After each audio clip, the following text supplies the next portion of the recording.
Hello everyone, welcome to Ali study circle. Hope आप सब ठीक होंगे, अच्छे से होंगे। तो आज JKSSB फाइनली अच्छे मूड में थी, जिसका रिज़ल्ट ये आया कि कल जो कुछ JKSSB के एस्पिरेंट्स थे, जिनमें मेनली जो इसको लीड कर रहे थे वो JKSSB से मिले थे।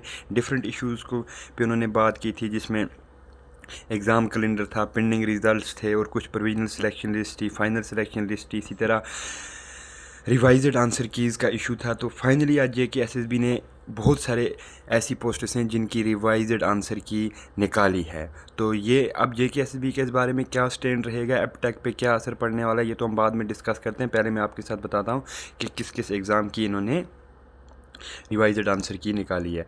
तो ये आंसर की जो निकाली है इन्होंने, post of driver, driver grade second, tractor driver, तो ये जो डिफरेंट डिपार्टमेंट्स थे इसमें जो एग्ज़ाम हेल्ड किया था 7/2/2023 को। तो आप सबको पता है ये एग्ज़ाम एपटेक ने लिया था, ठीक है।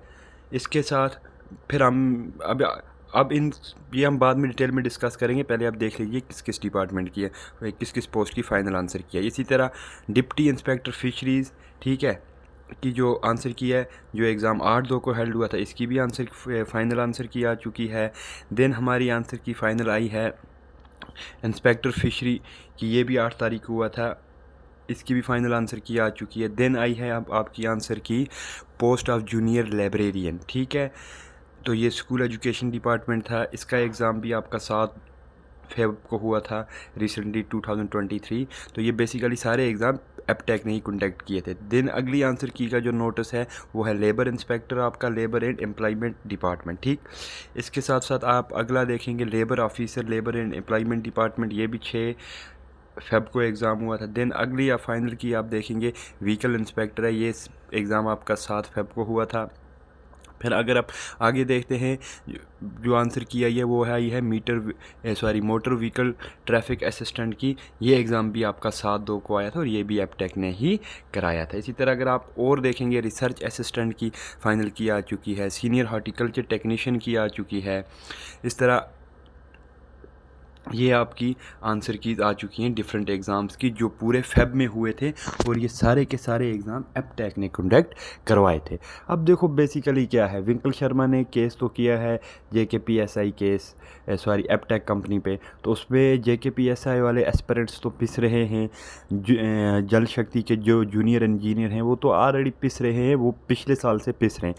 लेकिन उनके साथ साथ ये जो स्टूडेंट्स हैं जिन्होंने इन सारी पोस्ट का एग्ज़ाम दिया है वो भी पिस रहे हैं। अब पिस रहे हैं मैं क्यों बोल रहा हूँ, देखिए हम जिस कंट्री में रह रहे हैं, इस कंट्री का अगर आप एक झंडा लेके निकलेंगे कि मैं करप्शन ख़त्म कर सकता हूँ, करप्शन ख़त्म नहीं हो सकती है। मैं यहाँ पे विंकल को टारगेट नहीं कर रहा हूँ, क्योंकि अगर वो गया है ठीक है, उसका राइट है, वो गया है। लेकिन इशू ये है, हम जिस देश में रहते हैं इसमें 0% करप्शन का नारा देना फिर उसको ख़त्म करना, ये इम्पॉसिबल के बराबर है।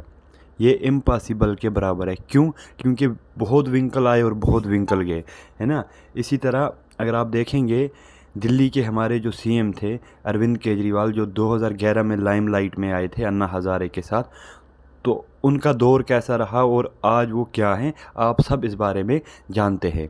वो भी जब पॉलिटिक्स में आए थे तो करप्शन को लेके ही आए थे। वो जो लोगों का मसीहा बनने चले थे, वो करप्शन के ही एजेंडा लेके आए थे। आज वो खुद करप्शन के केसेस में फंस रहे हैं, आप सबको पता है। और शायद जो आज ये लीडर्स हैं स्टूडेंट्स के, इनके साथ भी कल को यही होना है। आप देखते जाइए आगे आगे होता क्या है। अब मैं क्यों यहाँ पे थोड़ा सा दुखी हूँ इन स्टूडेंट्स की वजह से, विंकल की वजह से, क्योंकि आप देखिए, हम जिस कंट्री में रह रहे हैं यहाँ करप्शन का कुछ नहीं हो सकता। सब लीडर, सब हमारे ब्यूरोक्रेट्स यही बोलेंगे हम करप्शन को ख़त्म करेंगे, लेकिन करप्शन रहेगी। चाहे 2% रहे, 1% रहे, 0.001% रहे, करप्शन रहेगी, नहीं ख़त्म हो सकती। लेकिन अगर करप्शन होती भी है, उसमें जो ज़्यादा से ज़्यादा जो मैक्सिमम जो बैकडोर एंट्रीज़ होती है ना, मेरे ख्याल से वो, ये मैं अपनी एक व्यू दे रहा हूँ, 20% से ऊपर नहीं होंगी। लेकिन अब जो 20% चलो करप्शन से आते हैं, बाकी 80% अपनी मेहनत पे आते हैं, है ना। तो अगर JKPSI एग्ज़ाम में करप्शन हुई या जल शक्ति एग्ज़ाम में कोई ऐसा पेपर बेचा गया था, ये जो बाकी स्टूडेंट्स हैं जिन्होंने एपटेक के द्वारा एग्ज़ाम दिए, इनकी क्या गलती थी? अगर एपटेक हटा दी जाती है, तो इनकी क्या गलती है? तो चलो अब कोर्ट में मसला सब जुडाइज़ है, देखा जाएगा क्या होगा। तो यहाँ गवर्नमेंट का स्टैंड भी आपके लिए एक बात अच्छी है उन स्टूडेंट के लिए कि गवर्नमेंट का स्टैंड भी क्लियर है, गवर्नमेंट पीछे हटने वाली नहीं है। क्योंकि अगर गवर्नमेंट को पीछे हटना होता तो ये जो एपटेक के द्वारा एग्ज़ाम कराए गए थे इन्होंने, तो ये इनकी फ़ाइनल ये जो लिस्ट है ये सॉरी इनकी जो फाइनल आंसर किया ये रिलीज़ ना करती, लेकिन ये आंसर की रिलीज़ हुई हैं, जिससे आपको क्लियर एक इंडिकेशन मिल सकता है कि केस का झुकाव किस तरफ है और गवर्नमेंट का स्टैंड क्या है। होपफुली केस सॉल्व हो जाएगा सिंगल बेंच में, तो बाकी भी सब खुशी खुशी निकलेंगे। और ये जो लोग आज स्टूडेंट्स के लीडर बन रहे हैं, आप मेरी बात जॉट डाउन कीजिए, 10 साल 5 साल के बाद देखना ये लोग क्या कर रहे होंगे। क्योंकि जो मसीहा बन के आते हैं, या तो वो गरीबों का मसीहा बन के आता है या फिर वो करप्शन वाले मुद्दे का मसीहा बन के आता है। मसीहा तो बनना आज कोई बड़ी बात नहीं है हिंदुस्तान जैसे देश में, लेकिन उस पोजीशन पे कायम रहना बहुत बड़ी बात होती है।